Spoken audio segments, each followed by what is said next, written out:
reason for a certain WWE shakeup has been revealed. We've got an injury update on one Jacob Fatu, and Mercedes Moné has responded to fan criticism of her match at All In. It's time for the news. It is all change at the commentary table in WWE, with Joe Tessitore and Corey Graves moving to Raw, whilst Michael Cole is joining Wade Barrett on SmackDown for the rest of the year. Bit of a shake-up as well, with Graves moving from colour to play-by-play in recent months, but now he's going to find himself back as the second voice. We've got a bit of an update on why this has all gone down from PW Torch. Yes, they say WWE wasn't unhappy with Graves, but rather WWE head of media and production Lee Fitting was a big booster of Tessitore, whom he had been friends with for years.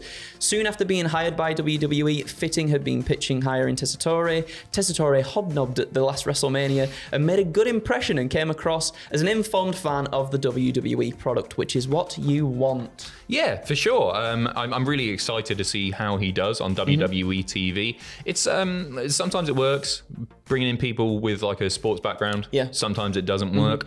I'm pretty optimistic about this. Yeah. And you know, it's good, by the way, to hear that they weren't unhappy with Graves, because I think he does a really good job personally. Yeah, he's brilliant. I really like him too. And to throw him in any position and he just adapts to it seamlessly, Yeah. I think he's a very, very talented man. So it'll be interesting to see how all that plays out. We got some WWE SmackDown plans. This one from Fightful saying, this Friday SmackDown will be taped several hours ahead due to the time difference in Berlin, and numerous members of the staff and crew flew over to Berlin on Wednesday. However, a number of talent went over to Europe early for live events. They're doing a European tour at the moment, so that means when SmackDown comes around, if you're in North America or if you're a little bit behind with time zones, you might see SmackDown spoilers floating about. Yes. Because it will have aired earlier, and people will have gone to the shows earlier. So that's how it's going to work. I'm really looking forward to this weekend's show. I'm really looking forward to Bash in Berlin. I was catching up because I'm doing the podcast this week, and so I was watching last week's SmackDown and this week's Raw, and it got me properly hyped for everything that we're going to see on the show. I think it looks like these 5 match cards. I think they're generally really fun, and they're very story centric, and it just like, with fewer matches on the cards, you find yourself caring about the matches more. I agree. And not to give too much away for our predictions later on coming out tonight, but I think I said in that whilst it may look like a predictable card on paper, I think it's the storyline implications that could follow this that make me more excited for it. And I think that's the case for like a lot of the smaller cards as well. It's not necessarily the outcomes that we get, but maybe like the little subtle things here and there that make me go, oh, I'm intrigued to see where they go with this now. For sure. I think you see a lot of big storyline developments on these shows. It could actually be a 6-match card, you know? Ooh. Because LA Knight teased that he was going to issue an open challenge while he's out there for the US title, didn't he, on SmackDown? And we didn't really talk about this in the predictions video. That's got to be Ilya, hasn't it?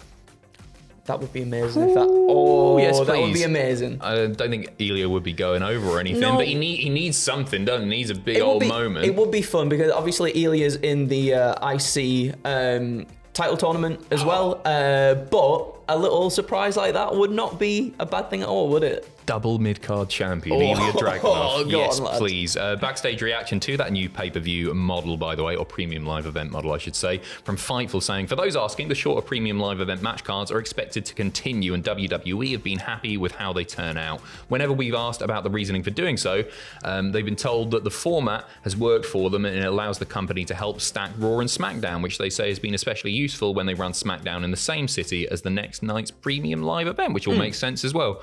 We move on to a little injury update on Jacob Fatu. Some very good news here. Not only has he been spotted without his walking boot on, including on that on one of those house shows as well, he came out without the walking boot. You know what? They walked out, and it was just him, Tamatonga, Tongaloa. Yeah.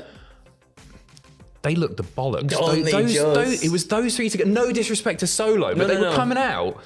And it was like, oh man, that's what it should be. It's the presence. So it's the presence of Jacob just like elevates everybody, doesn't it? I was watching him on SmackDown, the guy is on all the time. Yeah. Literally, like, he could be totally in the background. He's so animated. Yeah. He's always doing something, Yeah. isn't he? He's so good. And a little note as well from Fightful. He is going to be in Berlin ahead of this the company's show on Saturday. There have been issues previously getting him overseas due to his arrest prior to starting his wrestling career, but he has made it over there.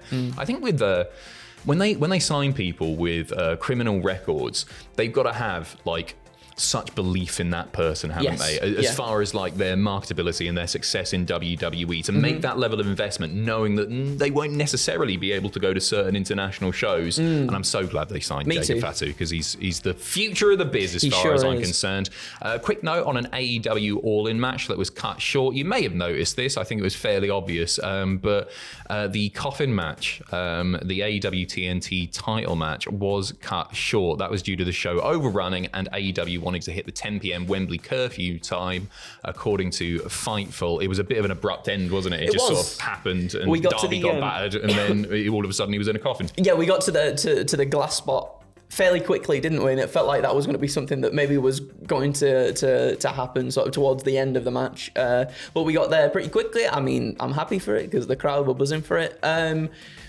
I don't mind. I wasn't super fussed about that match in the first place anyway. But yeah, I mean, curfews and stuff, yeah. It served its purpose. Apparently, I saw a tweet from one Matthew Gregg of Botchamania fame. And he was like, oh man, it was so much easier getting home because they went long last time and people were just sort of stuck in the Wembley area. Ubers were charging bonkers money to get out of the area. People couldn't make it back to their hotels and so on. So actually, like, you know what? The pay-per-view for me flew by. 2 hours on the pre-show. Just under 4 on the main card. It was spot on as far as I'm concerned. And they were clever about it as well. Like, even on the pre-show, the last thing you saw on the pre-show was people making their entrances for the first match on the main card. So they were really, really packing it in. They could have shaved a bit off the Fozzy concert. That could have been the one thing that could have been like, Chris, let's not do that this time. We've done it before, Chris. You know, you've headlined Wembley Stadium before.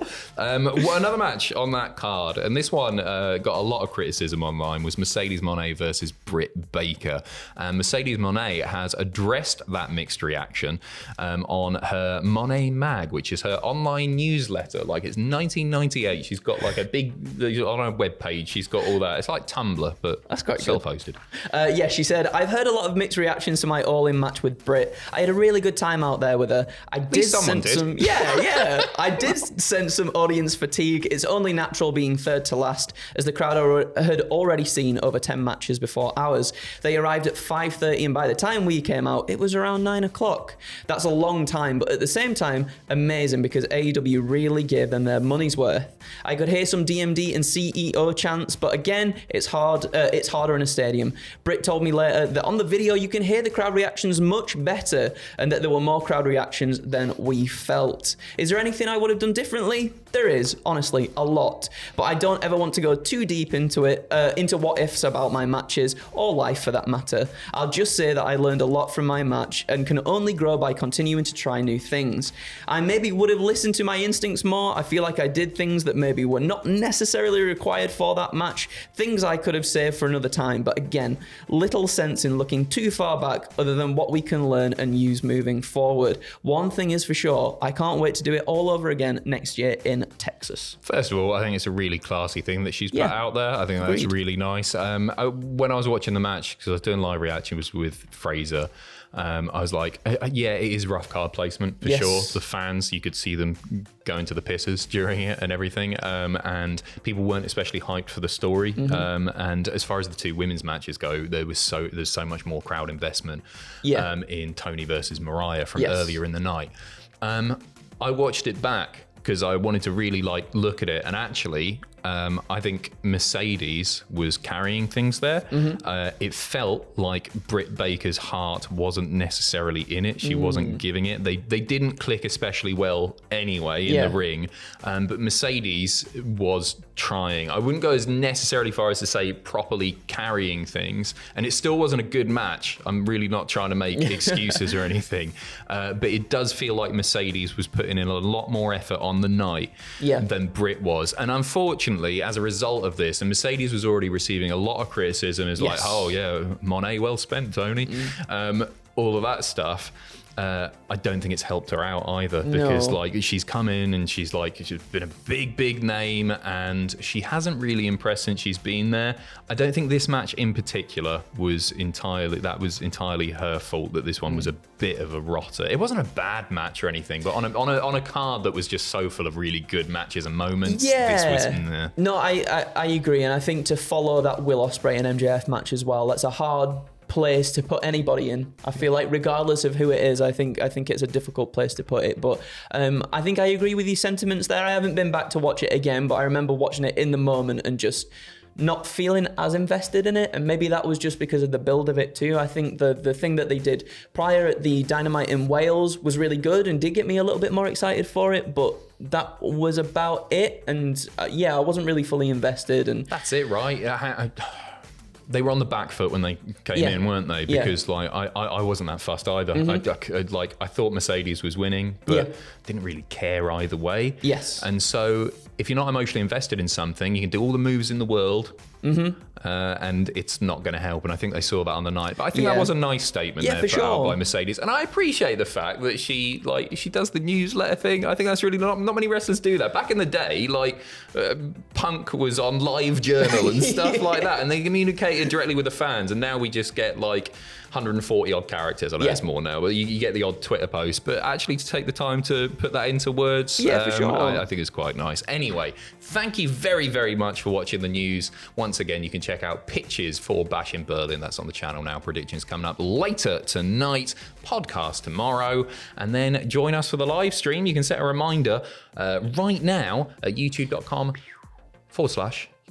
No. YouTube.com, /Cultaholic /live. I've only been doing this for 9 years. Fantastic. Goodbye.